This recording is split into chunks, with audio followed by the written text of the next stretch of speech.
Hey, what's up, everybody? Back with another video. Hopefully a short one. I always say that, but it always ends up going longer than I want it to. This is just another screen capture video. It's an early Monday morning. I'm a little tired. Watched the Patriots game last night, and so let's get going here. What I did today was actually yesterday, and I'm doing the video today. Is one of my favorite tones I've heard online, and now take it with a grain of salt. It's just an online tone I heard on YouTube.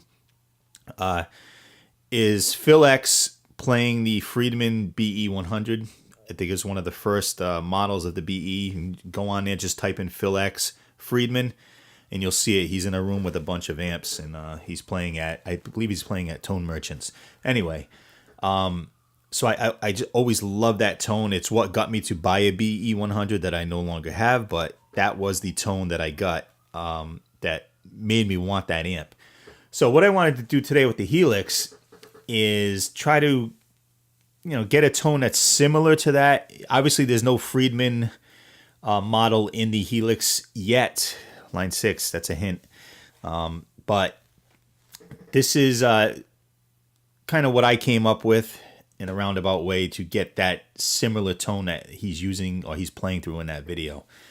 So let's just start and get right into it. Multi, I always have it on multi depending on which guitar I'm using. That doesn't really matter. Today I'm using my 24 fret Floyd Rose equipped American. I guess it's American. I call it a mutt Strat. It's just a Strat with 24 fret. I think it was the HM series, put it that way. So, and it's got DiMarzio pickups in it. Now, I always have my noise gate on when I'm doing higher gain stuff, as you can see here. So let's start with the amp. Which amp did I use? I used the Brit 2204, which is a JCM 800. I know the Friedman kind of leans more towards the Plexi, but I found this one to get a little bit closer just to my ears and what I like to hear and what I like to play. So I use this. And I basically went off of the settings that he had on the amp in the video. So the drive, he says 6 in the video, but when they show a close-up of the amp, it looks like the drive is on like 8. So I put it on 8. And when I play along to it, it seemed to match up a little better. The bass, he had it on 6, I believe, but I put it down to 5 because it was getting a little too rumbly in the bottom end. The mids had at 7, treble 5.5, presence 3. He mastered on the video he had at 3 because he didn't want it too loud in the room. So I put the master at 3 and I pumped the channel volume all the way up, which gave it a little more saturation of what I needed. Now the sag and all the stuff down here, I really dropped all of these down, and it was more of a feel thing than anything. You may want to change these, put these up. I will put this up on custom tone and on my website eventually. Sometimes it takes me a little while to get it up there. But yeah, if I took the sag down, it just tightened up the amp obviously a little better, and bringing it up a little more, it's felt more like spongier, and it didn't really have that same feel or sound that I was hearing in the video, so I kept it down. For cabs, now I did this with the stock cabs. I also did one where I'm using custom impulses. I believe I use like own hammers, but for this video and for you guys to be able to download this and stop playing right away without having to worry about purchasing impulses, I just did use the stock cabs. And the Friedman speakers usually have a combination of greenbacks and V30s, so that's what I did here. I kept both mics. They don't default to the 57. Actually, the 25 does, but the Cali V30 that I'm using doesn't default to a 57. So in the video, it looks like there's two 57s on two different cabinets. So I brought this down to 57. I didn't make any cuts here because, as you'll see on the EQ, I used a low cut, high cut block right after the cab, and I cut 89 and just a little bit down on the high cut because in the video again, he's got some sizzle going on, so I left that. Usually I would bring it down to around 10 here, but I left it at 16. So that's that. I added an OCD, a compulsive drive, in front of it, just in case you want to add more gain later on.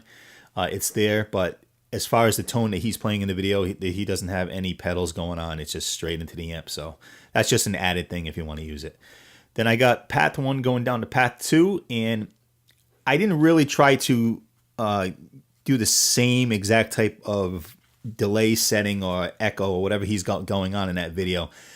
I just put a plate reverb and I took the mix down to 20% and I have the decay down to 3.3. I always put my trails on.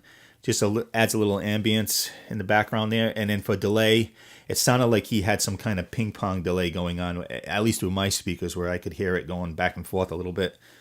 So I added the ping pong delay. I attempted to tempo sync. Sorry, I added the tempo sync to my whatever tempo that my board is at right now, and you can change that if you want. Again, trails are on, and the mix I took down to 20%. The feedback's about 29, 30 around there. If it's a little too much or not enough, adjust it.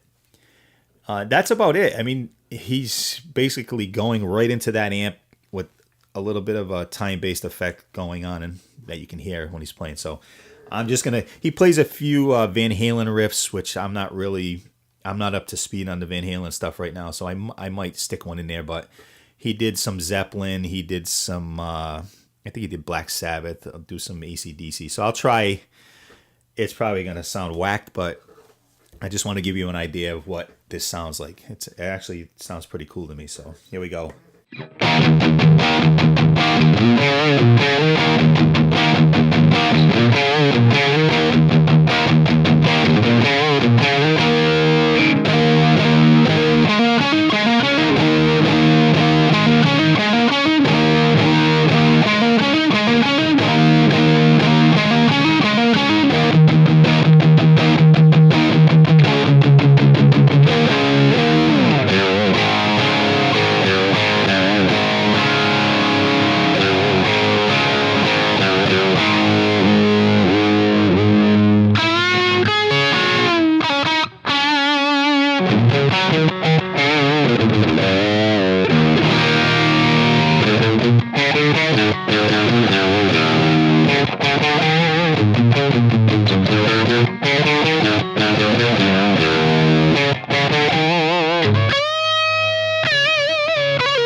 Sorry for the crappy playing. Again, I said it's early in the morning on a Monday after a big Patriots win last night, but that'll hopefully give you an idea of the tone that I was going for. I know it's not exact to that video of Phil X playing that Friedman, but through my speakers here in my studio, it's pretty close, and I think if you guys with better ears than me can adjust a few things here and there, you'll probably get even closer. But the whole point of this was to just get another usable tone up on Custom Tone on my website, which I will be putting this up, and I want you guys to improve upon it and make it your own and hopefully use it when you're playing your live gigs and it works for you.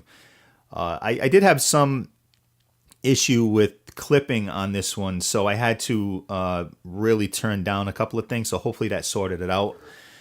It was just a strange thing. Again, I have the OCD pedal in front of the amp if you need to use more gain, if you need more sustain for certain solos or whatever, it's there to turn on.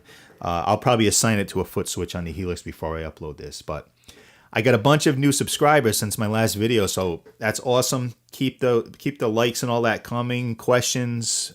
I love trying to help out. I've had so much help from so many great players and guys that got me through some problems I was having with all my gear.